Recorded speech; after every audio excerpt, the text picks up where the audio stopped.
In the Season 2 finale of The Last of Us, Ellie witnesses Isaac and the WLF making a significant advance in their conflict with the Seraphites by setting sail into the storm on a fleet of boats. The final leg of Ellie's unrelenting quest for vengeance is the main focus of The Last of Us Season 2 Episode 7. At first, it appears that Jesse has persuaded her to forego her mission and return to Jackson as soon as Tommy is located. However, Ellie is adamant about finding Abby, and when they come to a fork in the road, she abandons Jesse to save Tommy by herself. A fleet of boats is seen sailing out into the storm as Ellie makes her way to the aquarium where Abby is hiding. Isaac's threat and the wolves' war with the Seraphites have been progressively intensified in The Last of Us Season 2, and this seaborne attack is the culmination of that conflict. Isaac and one of his deputies are shown talking about the assault for a brief moment.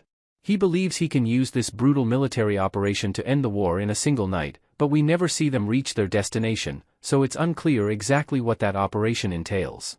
In the Season 2 finale of The Last of Us, Seraphites drag Ellie to a noose. Ellie is unintentionally saved by the wolves' invasion of the Seraphites island.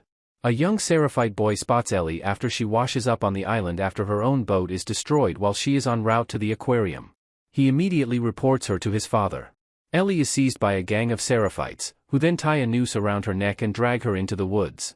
Ellie is about to undergo the Scar's customary ritualistic execution, which involves stringing her up and preparing a sickle to cut out her guts.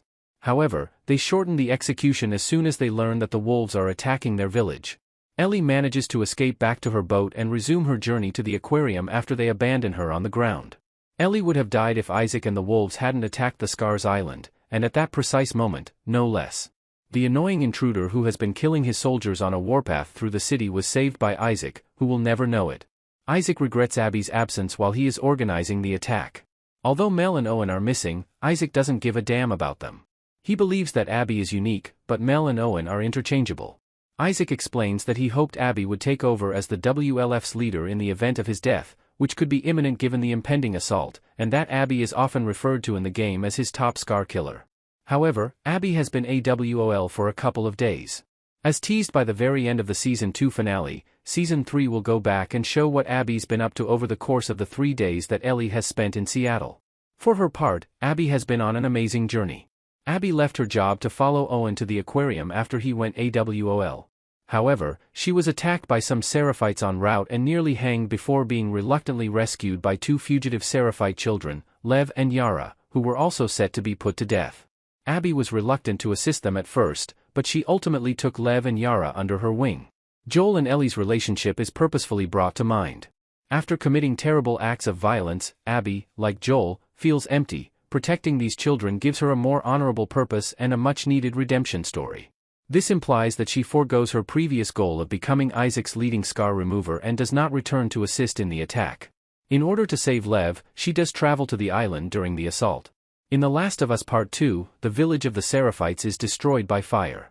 The conflict between the Seraphites and the wolves in The Last of Us Part 2 makes the setting of Seattle a mercilessly hostile place and presents the player with an endless stream of action-packed encounters to negotiate.